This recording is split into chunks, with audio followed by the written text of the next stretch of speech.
Queria convidar você nesse momento a pegar a sua Bíblia.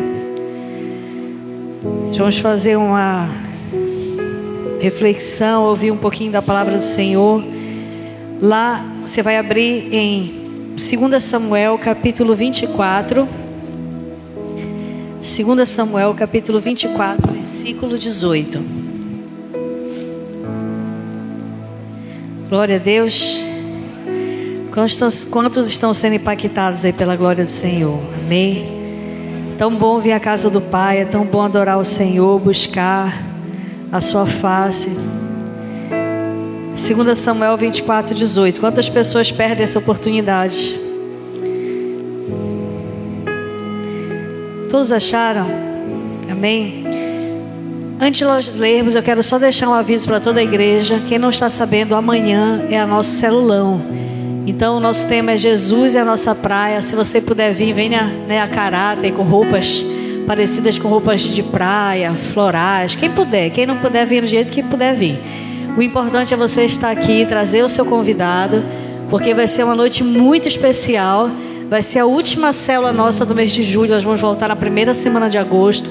E é muito importante você estar aqui, amém? Então já deixo esse convite para você. E peço que você esteja aqui amanhã com os seus convidados, porque vai ser uma noite muito especial. Vamos ler 2 Samuel capítulo 24, versículo 18. Diz assim: E Gade veio naquele mesmo dia a Davi, e disse-lhe: Sobe, levanta ao Senhor um altar na eira de Araúna, o Jebuseu. Davi subiu conforme a palavra de Gade, como o Senhor lhe tinha ordenado. E olhou Araúna e viu que vinham para ele o rei e os seus servos. Saiu, pois, Araúna e inclinou-se diante do rei com o rosto em terra. E disse Araúna: Por que vem o rei, meu senhor, a seu servo? E disse Davi: Para comprar de ti esta eira, a fim de edificar nela um altar ao Senhor, para que este castigo cesse de sobre o povo. Então disse Araúna a Davi: Tome e ofereça ao rei, meu senhor, o que bem parecer aos seus olhos. Eis aí os bois para o holocausto e os trilhos, e o aparelho dos bois para a lenha. Tudo isso deu Araúna ao rei. Disse mais Araúna ao rei: O Senhor teu Deus tome prazer em ti. Porém o rei disse a Araúna: Não, porém por certo preço te comprarei, porque não oferecerei ao Senhor meu Deus sacrifício que não me custe nada. Assim Davi comprou a eira e os bois por 50 siclos de prata, e edificou ali Davi ao Senhor um altar, e ofereceu holocaustos e ofertas pacíficas. Assim o Senhor se aplacou para com a terra, e cessou aquele castigo de sobre Israel. Amém? Você pode sentar no seu lugar? Glória a Deus. Podemos aplaudir o Senhor com alegria. Deixa a sua Bíblia agora, você vai aplaudir agora com alegria o nome do Senhor. Como nós estamos no mês de férias, nosso tema hoje eu quero que você pergunte para a pessoa do seu lado: o que você vai sacrificar nessas férias? O que você vai sacrificar nessas férias?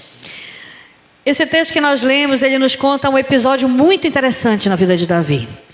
Um episódio no qual Davi, preste atenção, ele estava passando por uma grande peste, uma grande praga acontecendo no local onde ele vivia. Em Jerusalém, nas cidades ao entorno, muitas pessoas estavam morrendo. Você acredita que aproximadamente 70 mil pessoas morreram nessa praga? É muita gente, não é verdade? Davi, ele viu aquela praga assolando o seu povo e ele decidiu, diga assim, fazer um sacrifício. Amém? Ele decidiu fazer um sacrifício. E então Davi, ele foi até a eira de Araúna, que era o local onde o anjo do Senhor estava matando, eliminando as pessoas. Ele decidiu fazer ali um sacrifício para o Senhor. Quando ele chega lá, o dono da terra, Araúna, o Jebuseu, ele vê o rei chegando, ele fala: Meu senhor, o que o senhor está fazendo aqui? E então Davi chega e fala: Olha, eu vim aqui porque eu quero oferecer um sacrifício para Deus, para que cesse a praga, para que todo esse mal seja exterminado. E quando Araúna vê o rei, ele fala assim: Rei, aqui estão os bois, aqui está a lenha, faça o sacrifício, fique com a eira para o Senhor, faça aquilo que o Senhor tem que fazer. E Davi responde algo muito interessante a respeito de sacrifício para aquele homem. Ele diz assim: Não, eu não quero o que você está me dando, Porque eu não vou sacrificar para Deus algo que não me custe. Amém? Você pode repetir aí? Eu não vou sacrificar para Deus algo que não me custe. Eu lembro uma certa vez, uma colega, uma amiga que eu tenho na verdade, mas faz tempo que eu não vejo. E eu lembro que ela uma vez perguntou para mim, ela falou assim: Tacinha, por que as pessoas falam a respeito de sacrifício se Jesus já pagou um sacrifício? Se Jesus foi o maior sacrifício que existiu? Alguém já teve essa dúvida? A gente não pergunta, né? Poxa, Jesus já se entregou como sacrifício. Por que eu preciso sacrificar algo? Eu quero que hoje a gente saia daqui entendendo algo. Que Jesus, ele pagou um sacrifício para a minha e a sua salvação. O sacrifício de Jesus era um sacrifício de salvação. Com exceção da salvação, que eu não preciso de fato sacrificar, porque o sacrifício é por meio de Cristo. A salvação é por meio de Cristo. Não tem nada que eu faça que me torne merecedora da salvação, porque Jesus já pagou um alto preço. Amém? Com exceção disso, diga assim: tudo é por meio de sacrifício. Amém? Quando uma mulher vai ter um filho, o que acontece? É por meio de sacrifício. Quando você vai criar um filho, é por meio de sacrifício. Ah, eu quero casar, pastora. Você vai passar sacrifício, porque o casamento tem momentos maravilhosos, mas também tem momentos de lutas, de dores. Eu quero ser um bom profissional, eu quero ser alguém próspero. Você vai passar por... O que você vai passar? Sacrifício. Você percebe? Você entende isso? Tudo na nossa vida vem por meio de sacrifício. Se alguém quer algo, essa pessoa precisa fazer a sua parte. Isso vai exigir dessa pessoa.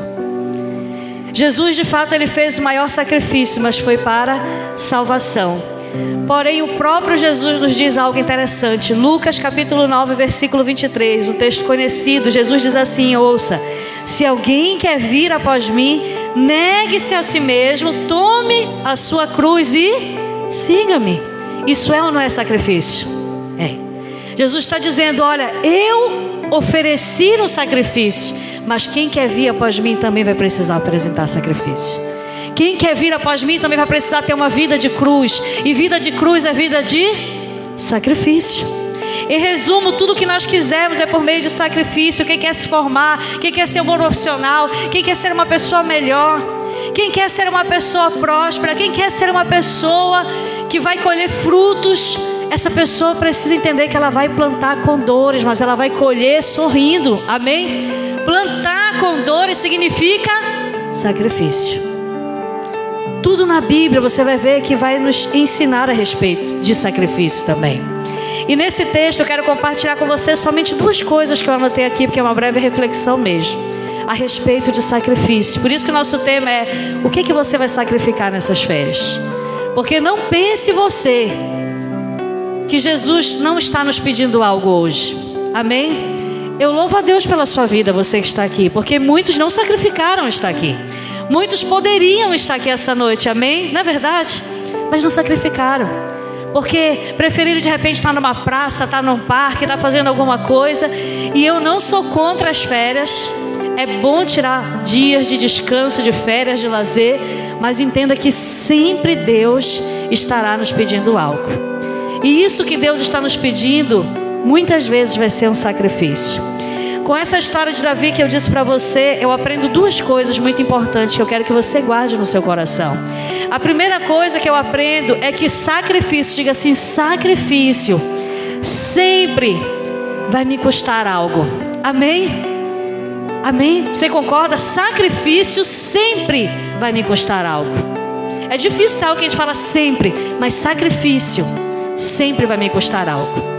Quando Davi chega diante daquele homem, o homem falou, pega tudo para ti, rei, faça o sacrifício. Mas Davi entendia que sacrifício exige renúncia, exige preço, exige custo. Amém? E ele falou, eu não posso aceitar os seus presentes, Araúna, porque eu não vou apresentar para o meu Deus algo que não me custe nada. E existem pessoas querendo apresentar, entre aspas, para Deus um sacrifício que não lhe custa. Preciso jejuar. Qual é o jejum mais, que menos vai exigir de mim? É esse que eu vou fazer. Ah, preciso ir para a igreja. Qual é o dia que está mais fácil para ir para a igreja? É nesse dia que essa pessoa vai. Porque ela quer apresentar para Deus um sacrifício que não lhe custa. Mas isso não é sacrifício. Sacrifício custa. Pagar o preço dói. Tomar a decisão de fazer algo que Deus está nos pedindo para fazer nem sempre vai ser agradável para nós, mas isso é sacrifício. Quando você decide no seu coração sacrificar, você vai entender que sempre vai te custar algo. Agora existe uma diferença entre dor e sacrifício. A dor é aquele sofrimento sem propósito, sabe? Quando uma pessoa, ela é para ir por um caminho, ela escolhe outro caminho, aí ela sofre por aquilo, mas não era para ela sofrer aquilo. Isso é uma dor, é um sofrimento sem propósito. Mas olha só, diga assim: sacrifício é sofrimento. Diga, você está com a boca amarrada? Sacrifício é sofrimento com propósito. Pergunto para você, uma mulher que vai ter um filho, ela sente dor, sim, mas ela está ali por um propósito. Então ela não enxerga como dor, ela enxerga como um sacrifício. Eu estou me apresentando, eu estou colocando a minha vida ali, porque eu entendo que tem algo que Deus está gerando através de mim. Você está entendendo? Aquilo que você faz para Deus não é dor, não é sofrimento, é sacrifício, é com propósito que você está fazendo. Quando você se dirige à casa de Deus, você não está indo assim: ai meu Deus, eu estou amargurado, eu tenho que ir lá porque eu vou me cobrar. Não, você vai entendendo o propósito de você estar aqui. Nem sempre com vontade, é verdade, mas você entende que quando você vem para a casa do Pai, você sai daqui renovado.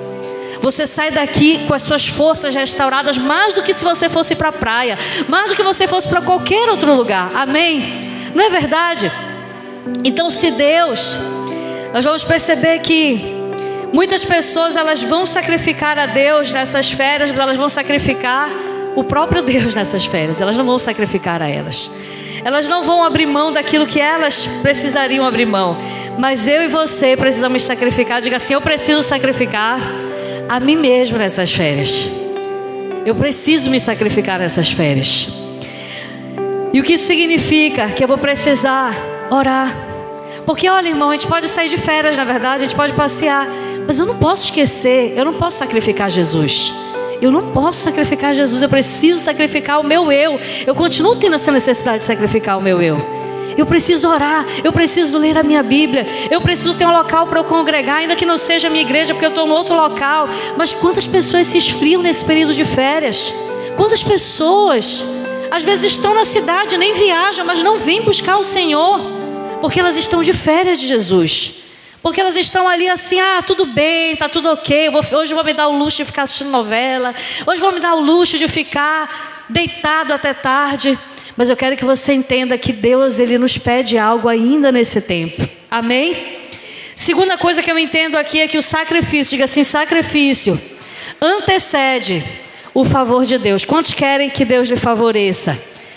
Eu faço essa oração para o Senhor, eu digo: Senhor, nos favorece, Senhor, nos alcança com teu favor, porque o favor de Deus é isso que nós precisamos. Amém? Você pode estar fazendo tudo, mas uma pessoa favorecida por Deus, ela é bem-aventurada naquilo que ela faz. Ela é abençoada naquilo que ela faz. E você percebe aqui nesse texto que esse sacrifício de Davi, ele antecede o favor de Deus. Preste atenção para a gente encerrar. Quando Davi apresenta o sacrifício, sabe o que acontece? A praga cessa. Quando Davi apresenta o sacrifício, aquilo que estava destruindo a nação de Israel cessa.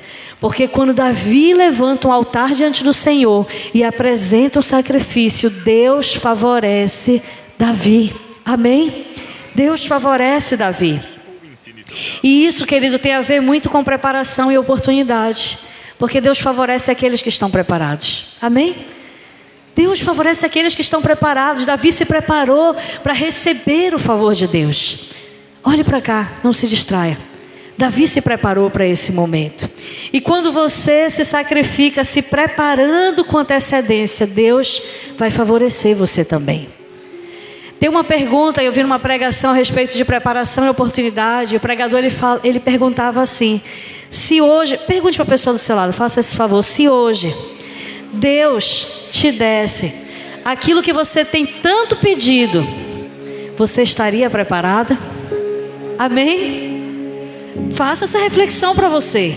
Ai, Senhor, eu quero muito hoje um emprego, e esse emprego eu quero ganhar 10 mil. Você estaria preparado para assumir o cargo de alguém que ganha 10 mil? Ai, Senhor, eu quero muito que aconteça tal coisa na minha vida. Eu quero um carro, Senhor. Você estaria preparado para dirigir esse carro? Você está se preparando para aquilo que você está pedindo para Deus? Porque quando você apresenta um sacrifício, entenda sacrifício como preparação. Amém? Sacrifício é preparação. Quando você apresenta um sacrifício, Deus te favorece. Deus te abençoa. Deus te faz prosperar.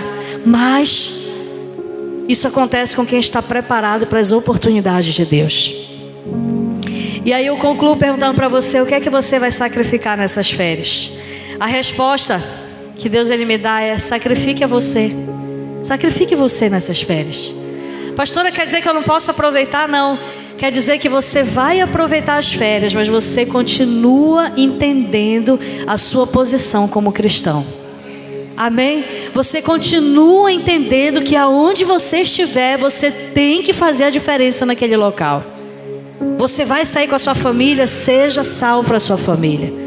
Você vai para uma praça, não entra no clima de quem está na praça. Seja você aquele que traz a glória de Deus para aquele lugar, para aquele ambiente. Quantos estão entendendo? Olha que texto interessante. Romanos capítulo 12, versículo 1 diz assim: rogo-vos, pois, irmãos, pela compaixão de Deus, que apresenteis o vosso corpo em sacrifício vivo, santo e agradável a Deus, que é o vosso culto racional. Como que não existe sacrifício nos nossos dias? É claro que existe.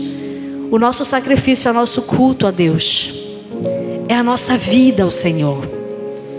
E tem um texto para encerrar que me chama muita atenção, que Deus fala muito ao meu coração. Esse eu quero que você abra a sua Bíblia, 1 Coríntios.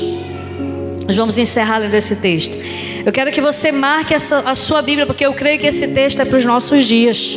Esse texto é para a nossa igreja, esse texto é para a sua vida, esse texto é para a nossa geração. 1 Coríntios capítulo 7, versículo 29.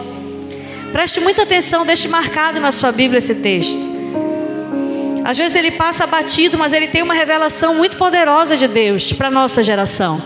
1 Coríntios capítulo 7, versículo 29.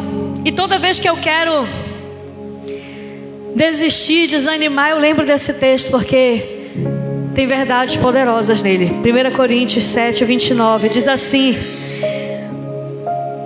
isto, porém, vos digo, irmãos, que o tempo se abrevia. O que resta é que também os que têm mulheres sejam como se as não tivessem, e os que choram como se não chorassem, e os que folgam como se não folgassem, e os que compram como se não possuíssem, e os que usam deste mundo como se dele não usasse, porque a aparência deste mundo passa. Olhe para cá, eu quero encerrar falando desse texto para você, preste atenção. Sabe o que Paulo está falando aqui? Preste muita atenção. Ele está dizendo assim, se você for ler o versículo anterior, os versículos anteriores, Paulo estava passando orientações para a igreja, falando a respeito de casamento, quem deveria casar, não deveria se casar. E Paulo falando: olha gente, isso daqui eu não estou falando como lei não, vocês podem se casar, porém os dias estão se abreviando, o fim está chegando. Querido, se estava chegando o fim na época de Paulo, muito mais está chegando na nossa geração. E Paulo falou: quem se casa é como se não tivesse nem casado, porque vai precisar se entregar mais para Deus, vai precisar se dedicar mais para o Senhor. Você está entendendo? Quando uma pessoa casava em Israel, essa pessoa tinha um período de férias.